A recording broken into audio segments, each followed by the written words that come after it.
পবিত্র রমজান মাসে ভ্রাতৃত্ব ও সহমর্মিতার এক অনন্য দৃষ্টান্ত স্থাপন করেছেন এক ওমানি নাগরিক। দীর্ঘ 17 বছর ধরে প্রতিদিন ইফতারের আগে রাস্তা থেকে রোজাদারদের সস্নে ডেকে এনে একসঙ্গে বসে ইফতার করার আয়োজন করে আসছেন তিনি। কেবল করোনা ভাইরাস মহামারীর সময়টুকু ছাড়া বিগত 1.5 দশকেরও বেশি সময় ধরে এই পুণ্যময় কাজ নিরবিচ্ছিন্নভাবে চালিয়ে যাচ্ছেন এই ব্যক্তি।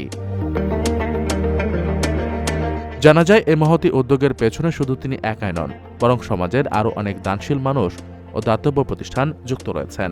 এর মধ্যে অন্যতম হল ওমানের বাহওয়ান চ্যারিটি অ্যাসোসিয়েশন। গত 1 দশক ধরে নানা দাতা সংস্থা ও সাধারণ মানুষ এ উদ্যোগে স্বেচ্ছায় অনুদান দিয়ে আসছেন। প্রতিদিন ইফতারের প্রায় 1 ঘন্টা আগে থেকেই তাদের প্রস্তুতি শুরু হয়, আর ইফতারের ঠিক 10 থেকে 20 মিনিট আগে রোজাদারদের মাঝে খাবার বিতরণের মূল কাজ শুরু হয়।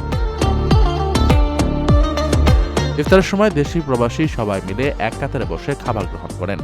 ইফতার শেষে সেখানেই জামাতে মাগরিবের নামাজ আদায় করা হয়।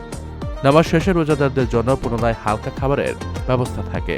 ওই ওমানি নাগরিক জানান, মহান আল্লাহর অশেষ রহমতে এবং বিভিন্ন মানুষের স্বতঃস্ফূর্ত সহযোগিতায় তারা এই কাজ সফলভাবে চালিয়ে যেতে পারছেন। ভবিষ্যতেও এই মানবিক সহায়তা অব্যাহত থাকবে বলে দৃঢ় আশা প্রকাশ করেন তিনি।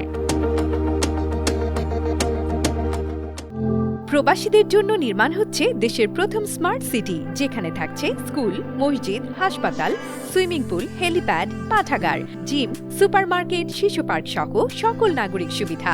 মাত্র 30 লাখ টাকা বিনিয়োগে মিলছে আকর্ষণীয় ফ্ল্যাট। প্লাটিনাম ইনভেস্টরদের জন্য ঢাকা বিমানবন্দরে ভিআইপি প্রোটোকল সুবিধা। বিস্তারিত জানতে যোগাযোগ করুন স্ক্রিনে দেয়া হোয়াটসঅ্যাপ অথবা ইমো নাম্বারে।